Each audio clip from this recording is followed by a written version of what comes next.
নমস্কার বন্ধুরা, আমার নাম গুরুপ্রসাদ হালদার। তোমরা দেখছো no C O two planted tank channel.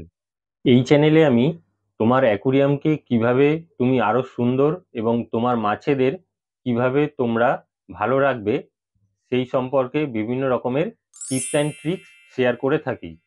Aquarium ঘর সাজানোর জন্য তো বটেই, চিকিৎসকেরা মন ভালো রাখার জন্যও ঘরে অ্যাকুরিয়াম রাখতে বলে।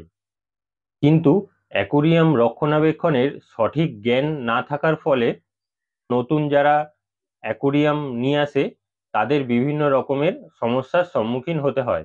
বিভিন্ন রকমের সমস্যার মধ্যে সবথেকে কমন যেই সমস্যাটা সাধারণত নতুন অ্যাকুরিয়াম হবিস্টরা ফেস করে সেটা হলো অ্যাকুরিয়ামের জল ঘোলা হয়ে যাওয়া। তাই আজকের ভিডিওটাতে আমি তোমাদের সাথে আমার একটি খুবই প্রিয় মাছ, সেটা হলো করিডোরা ক্যাটফিশ, এই মাছটার সম্পর্কে বলতে চলেছি। এই মাছগুলি কোরি ক্যাটফিশ, আর্মর্ড ক্যাটফিশ বা নর্মাল কোরি নামেও পরিচিত। এই মাছগুলো আকারে খুব ছোট হয় এবং খুবই শান্তিপূর্ণ হয়।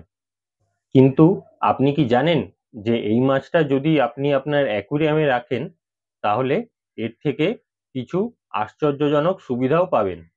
এই ভিডিওটাতে আমি আপনাদেরকে বলতে চলেছি যে আপনাকে কেন কিছু করিডোরা মাছ আপনার অ্যাকুরিয়ামে রাখা উচিত এবং এটাকে কিভাবে যত্ন নেওয়া উচিত। Clean up crew. অ্যাকুরিয়ামে সাধারণত তিন ধরনের মাছ থাকে। এক ধরনের মাছ আছে যারা জলের উপরিভাগে থাকতে পছন্দ করে। আর এক ধরনের মাছ আছে যারা জলের ঠিক মাঝামাঝি থাকতে পছন্দ করে। আবার এক ধরনের মাছ আছে যারা জলের নিচে থাকতে বেশি পছন্দ করে। আপনার ট্যাঙ্কে করিডোরা ক্যাটফিশ থাকার প্রধান সুবিধাগুলির মধ্যে একটি হলো এরা চমৎকার স্ক্যাভেঞ্জার। এই মাছগুলি আপনার অ্যাকুরিয়ামের নিচে জমে থাকা খাবার এবং অ্যালগি খেয়ে আপনার সাবস্ট্রেট পরিষ্কার রাখতে সাহায্য করবে। না হলে ওই খাবারগুলো ধীরে ধীরে আপনার অ্যাকুরিয়ামে জমে পচে গিয়ে ক্ষতিকারক অ্যামোনিয়া রিলিজ করবে, ফলে জল ঘোলা হয়ে যাবে এবং এক এক করে আপনার সব মাছ মারা যাবে। করিডোরা মাছের মুখটা অন্যান্য মাছেদের থেকে একটু আলাদা, যার ফলে এরা বালি বা নুড়ির মধ্যে জমে থাকা খাবারগুলো খুঁজে খেতে পারে। তোমাদেরকে বোঝানোর জন্য আমি তোমাদেরকে একটা ক্লিপ দেখাচ্ছি। এই ভিডিও ক্লিপিংসটা তুলতে আমার অনেক সময় লেগেছিল। এখানে তোমরা দেখতেই পারছো কার্ডিনাল টেট্রা মাছটা জলের নিচে পড়ে থাকা খাবারটা খেতে পারলো না, কিন্তু করিডোরা মাছটা খুব সহজেই সেই খাবারটা খুঁজে খেয়ে নিল। কিন্তু এদেরকে কেবল জলে পড়ে থাকা অবশিষ্ট খাবার খেতে দিলে চলবে না। যদিও এরা আনন্দের সাথে যে কোনো ধরনের খাবার খেয়ে নেয়, কিন্তু তোমরা যদি এদেরকে অ্যালগি ওয়েফার্স কিংবা সিঙ্কিং প্যালেটস দাও তাহলে ভালো হয়। এছাড়া তোমরা বিভিন্ন রকমের ভেজিটেবলস সিদ্ধ করে কিংবা র প্রন তোমরা এদেরকে দিতে পারো। Oxygenating the water.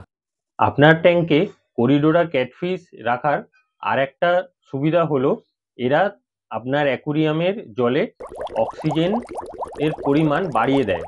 এরা জলের মধ্যে নিঃশ্বাস নেওয়ার সাথে সাথে জলের উপরে এসে বাতাস থেকে অক্সিজেন নেওয়ার একটা ইউনিক ক্যাপাবিলিটি আছে, কারণ এদের শরীরে অতিরিক্ত একটি ফুসফুসের মতো শ্বাসযন্ত্র আছে যেটা তাদেরকে বাতাস থেকে অক্সিজেন গ্রহণ করতে সাহায্য করে। এর ফলে এরা কম অক্সিজেন যুক্ত জলে বেঁচে থাকতে পারে। যাই হোক, এটা আপনার অ্যাকুরিয়ামে একটা পজিটিভ প্রভাব ফেলে, কারণ এরা যখন বারবার জলের উপরে এসে বাতাস থেকে অক্সিজেন গ্রহণ করে তখন জলের মধ্যে সারফেস অ্যাজিটেশন হয়, যার ফলে জলে গ্যাস এক্সচেঞ্জটা বেড়ে যায়, ফলে জলে অক্সিজেন প্রবেশ করতে পারে।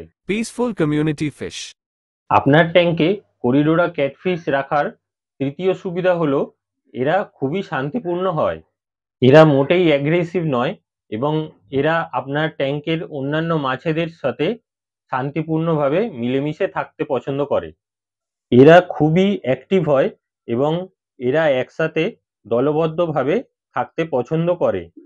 এছাড়া এগুলোকে দেখতে খুবই সুন্দর হয়। করিডোরা মাছের বিভিন্ন প্রজাতি রয়েছে এবং তাদের গায়ের রঙও বিভিন্ন রকমের হয়ে থাকে। ভিডিওটা যদি এতদূর দেখে থাকেন তাহলে ভিডিওটাতে অবশ্যই একটা লাইক করে দেবেন এবং এই মাছটার বিষয়ে যদি আপনাদের কোনো প্রশ্ন থাকে তাহলে নিচে কমেন্ট বক্সে অবশ্যই আপনারা জিজ্ঞাসা করতে পারেন। এইরকম অ্যাকুরিয়াম সম্পর্কিত আরো ভিডিও দেখার জন্য আমার চ্যানেলটা অবশ্যই সাবস্ক্রাইব করে রাখুন। আশা করি পরের ভিডিওতে আবার দেখা হবে।